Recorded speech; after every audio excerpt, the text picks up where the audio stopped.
you are. We did it. Hi, Rachel. How are you? Good. How are you? Where are you?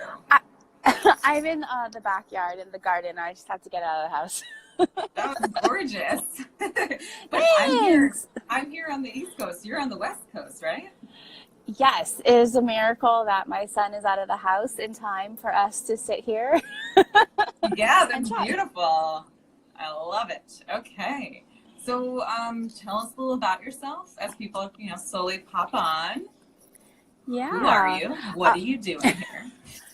that's the ultimate question. Who am I and what am I doing here? My name is Leslie Tagorda, and I am a brand astrologer and designer, and a fellow member with you in a business mastermind retreat because we're here to shake things up and be seen and do those scary things. And here we are doing one. Yes. Well, yay. And what's your purpose today? What's going Me? on for you today? Oh, Oh my yeah. Well, gosh, what a day. turning it around. Yeah. So I'm today, let's see.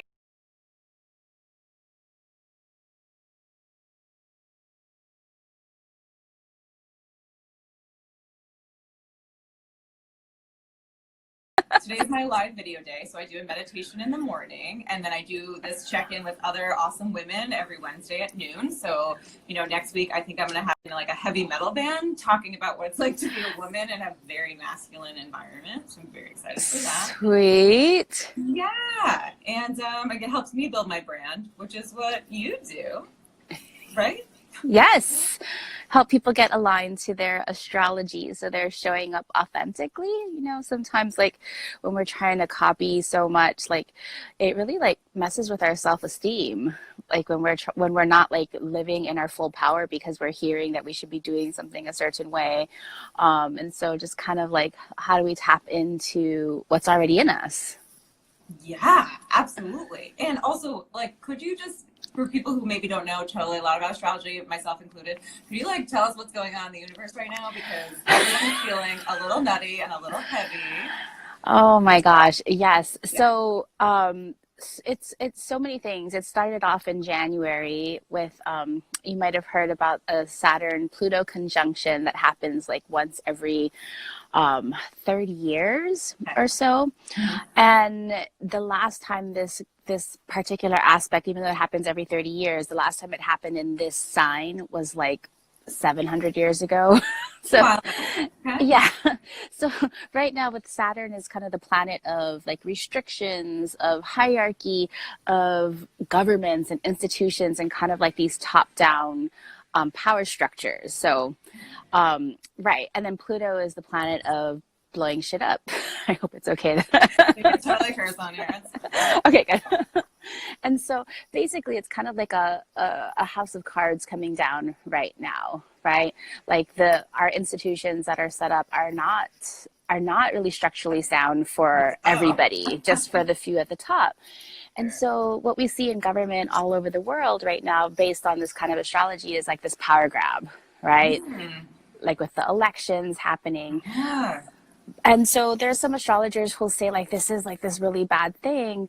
And while yes, things are really difficult, especially right now with the coronavirus and all this fear mongering, that is an expression of this transit that started in January that's kind of coming apart now.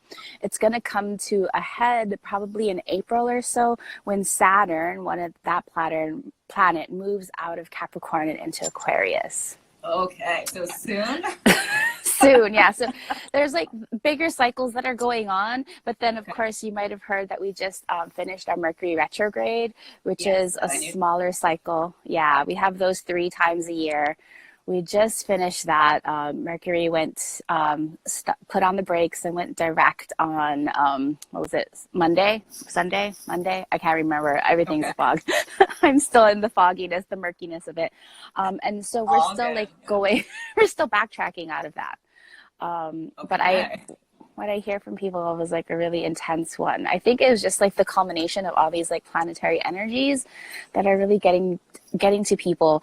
And I think the lesson here is like, okay, if we've been feeling really bogged down, if we've been feeling really heavy, like what have we been overburdening in our lives? Like, how have we been filling it to the brim that's just like not working for us anymore? And how do we bring in more ease and flow and relaxation? Oh, I love that. Because yes, isn't that the question, right? As we head into spring, like more basic seasonal transitions. Yeah. The sun is like, if I lean back, you can see the sun coming to my office, which is wonderful because we've missed it so much. That we could just feel shifts happening, and it is a really good time to like be planting and trying to get outdoors and getting things set up for the future. And also, you're right, like letting go of what isn't working. Yes, that was the full moon, right? Like you saw that beautiful full moon a couple of days ago. It was blasting so gorgeous. through my windows into my bedroom all night, making my dog nuts. Yeah, so like the full moon is like, oh, nice. Like the full moon is the time when we release, right? When we let go. And this full moon was like, it was perfectly aligned with the Mercury retrograde. So kind of like letting go of all of those things that, you know, that we felt kind of like all the expectations and like all of like the forgiveness that we need to give to ourselves, because like we probably been blaming ourselves for a lot of things that are going on. And that's not really what the cycle wants to teach us. Yeah, okay. And so how have you learned about all of these things? I don't remember the day of astrology in school. So like, where did you gain all this amazing knowledge? Right. Well, you know, actually, I was introduced to astrology in school, and that's where I first fell in love with it in the 6th grade. Cool. I don't know why. We had some exercise, so we had to like discover our sun signs. My teacher was like, well, I was raised in Hawaii, and Hawaii is a little bit more superstitious anyway. Fair. And so Chinese astrology was super popular, and our teacher brought in like Western astrology, and she's like, hey, find out your sign. And I was like, what are these things? And so, yeah. So for the 6th grade, I just kind of, I've loved it. And then I didn't study astrology like seriously until maybe about 5 years ago, when I found a passion project. I put together these new moon rituals, and somebody told me that I should start like putting it into my business and working in astrology into my business, because I had a web design business since 2004. And I was like, no, I can't do that. I kept my spirituality really closeted. And it was just recently, in the last 2 years, that I started getting really serious about integrating business and astrology. And it's like a perfect match. Okay, yeah. So that's a really great segue into what do you do and how does that work? Like, how do those two overlap? Getting your brand aligned with all your stuff. Yeah. So having run a business, like a design and branding business since like, fucking business. I'm just reading like comments. I'm like, I don't know. Seeing that too. I don't know, but thank you for your feedback. Yeah, business. Yeah. So with astrology and business, it's like astrology is a great tool for like psychographics, and we don't really think twice about using psychoanalysis in branding, right? Like we're always talking about like pick a brand personality, use your personality strengths and all this stuff. But what I discovered when I was working with women business owners is that they would totally get stuck. They would get really stuck in trying to be perfect or getting their website out there, or we would be doing the branding exercises and people were just guessing. They weren't like allowing themselves to be authentic, you know, because we're women, we're not taught to be authentic. We're taught to conform to some idea of beauty, of smartness, of acceptability. And that really kind of messes with us when we now have to make our own decisions in business, right? Yeah, it's so contradictory, right? Because you're like supposed to be yourself, and also don't be yourself at all, and don't take a space, but you got to be out there. And you're like, yeah. So I was really ready to throw in the towel with my business. I was like, forget this. I'll just go get a corporate job or something, which honestly, I can't do corporate jobs. My energy is not like that at all. And I went back to my astrology chart and I was like, oh, you know, look at this, because we're so much more than just our sun signs. I think that's what people don't really understand, is that our astrology charts paint this multifaceted blend of strengths and challenges and gifts that really match a branding framework so perfectly. So when I saw my chart and I was like, wait, this is who I am. This is the kind of brand I'm supposed to create. There was just like this aha moment. And because I had such a long background in just regular brand strategy, oh, hi, Julie. When I had such a long background in brand strategy that I was able to put together a framework that was seamless with astrology.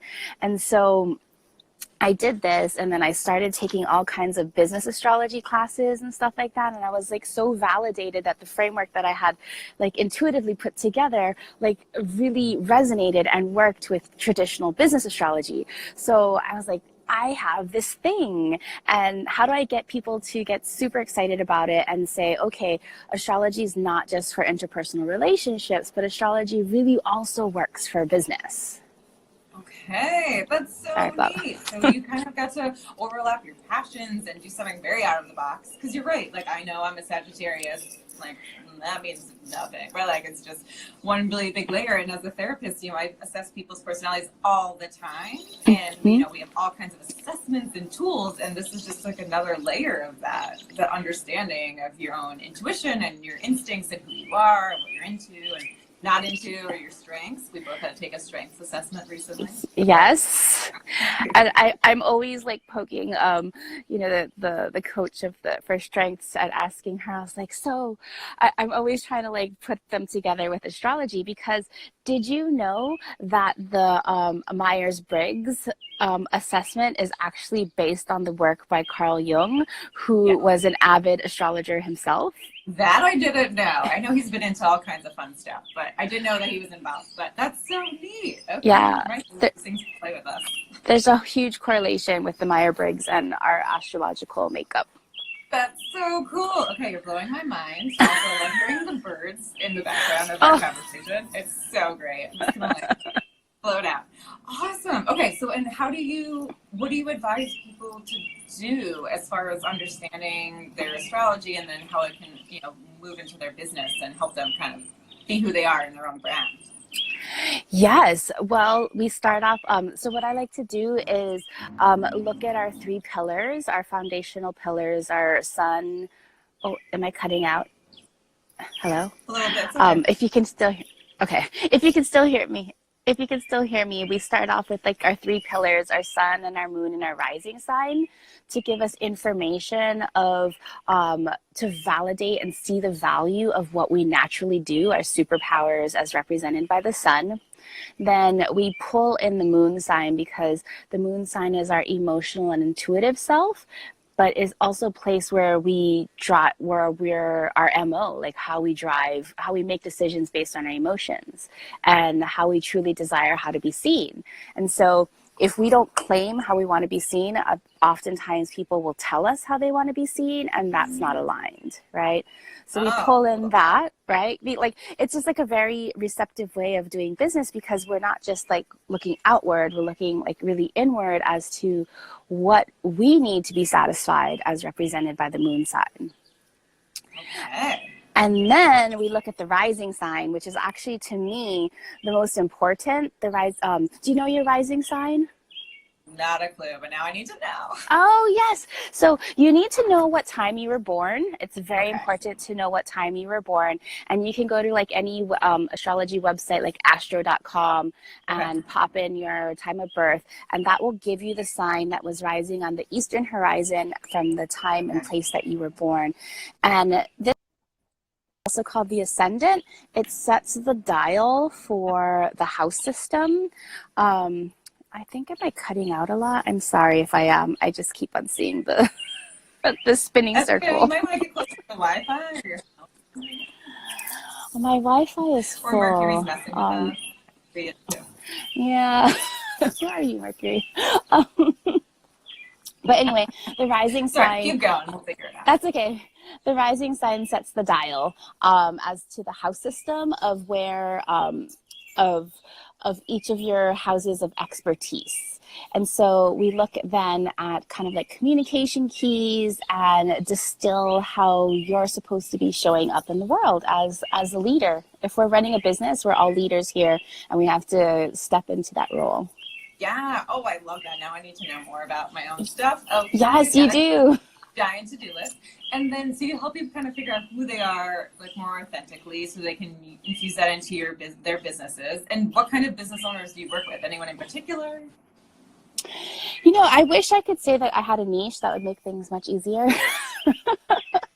Yeah. Mm-hmm. But of course, generally the people that are really interested in working with astrology are other spiritual workers and healers and transformational impact leaders, right?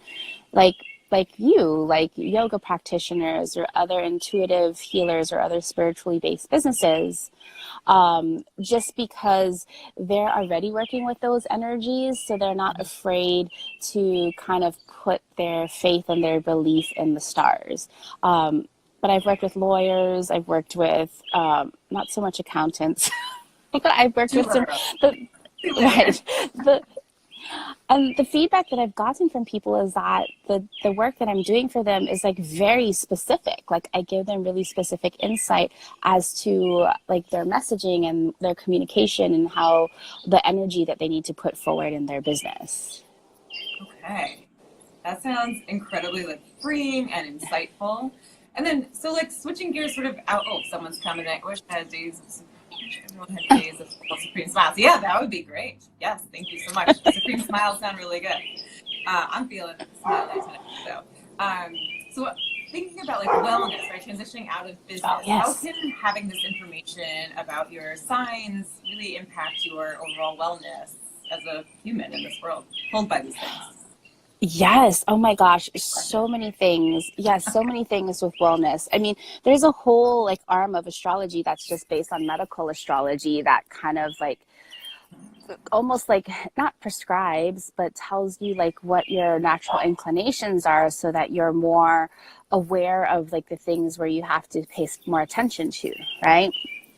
And then from a branding perspective, because it's more about like your mind and your heart set, it's like it validates what you're already naturally feeling, right? Yeah. So for example, like I know I work with a lot of introverts. I get a lot of customers that come online who say, oh, I'm an introvert. How can I show up more? And, you know, looking at their introversionness, you know, we can see in the chart where they need emotional security based on kind of like their moon sign. And so when a person knows like, okay, yeah, I actually need to feel secure in this way, it allows them to have a foundation from which they can jump off and say, oh yeah, I need that. I shouldn't feel so bad about myself. Like that's just inherently what I need. And that's like really, it feels good when you know that, right? Instead of just blaming yourself. Right? Yeah. Totally. Yeah, absolutely. When you're like, oh, it's not broken, it's just me. It's a super fine, normal thing. It's so freeing for people. Yes, and there are definitely signs that represent wellness and represent yoga and stuff like that. Like wherever you have Virgo in your chart is some place that you're going to want to bring a lot of daily routine and wholeness. So, you know, like because you're working with wellness, if we look at our rising sign as in kind of business astrology, this is the leader that we're supposed to be. But the first house is also about our body. And so waking up every morning and doing something that has a morning routine that is based on our rising sign will actually enable us to be more productive during the day. Wow, that's so cool. Okay. So isn't that cool? Some guidance right now. I definitely, the minute we get off, I'm looking all this stuff up because I know. Yes, I would. I wanted to talk. Yeah.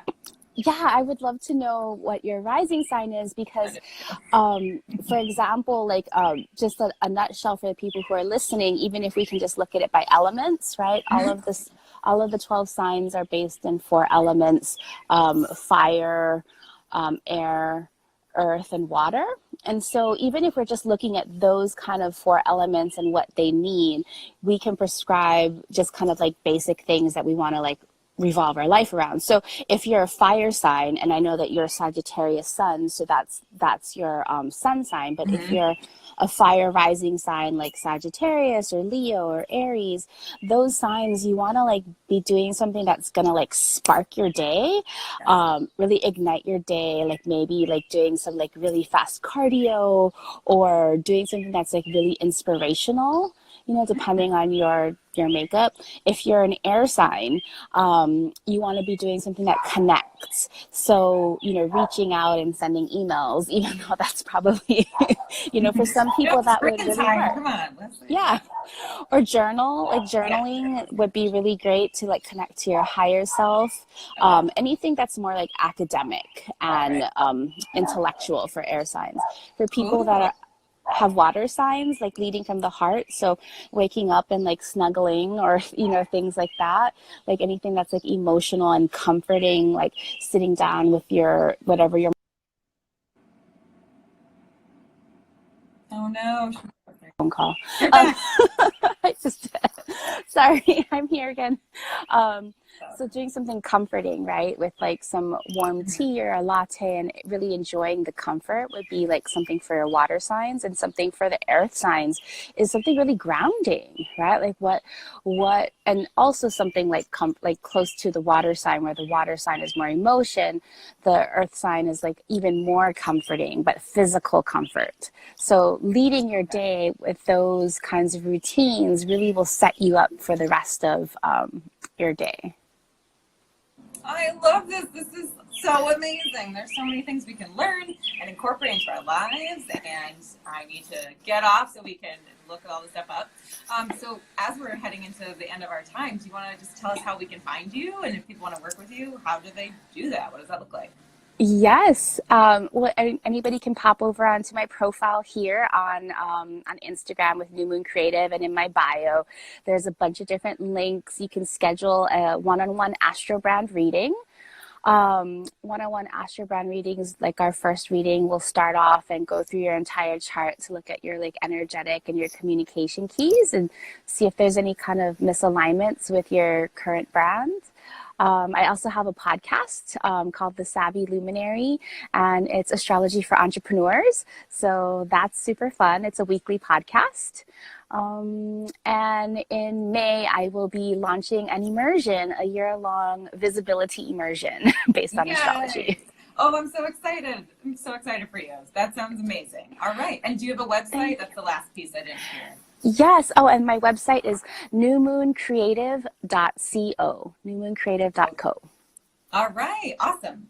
Thank you so much. And for me, I want you to check out my Facebook group, Uncaged with Rachel, because my flagship program is launching on April 1st, or really, April 1st. But it's really going to be May 1st. But we're going to have a ton of webinars and teaching about procrastination and shame and managing overthinking and doubt. But all that information is available through my Facebook group, Uncaged with Rachel. It's free. We're doing a yoga process this week, so we're all getting our flow on in my group. So that's been super fun. And you can see interviews like this in that group as well, because I share the replays there.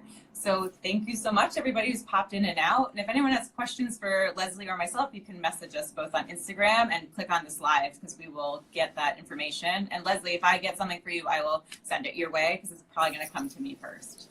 Great. And I've been noticing, I love your necklace. Is it a labradorite? It's, because blue for my throat chakra, because in my business, right, got to hold stuff back and it gets kind of good. As the Sagittarius, honestly, that's the hardest thing for Sagittarius. Need to have it. So yes, I wore it today because I was like, this is a good day for this. All right, everybody, thank you so much for tuning in. Leslie, thank you for joining me on this live, and I'm sure we'll talk soon. Thank you for, bye. Bye.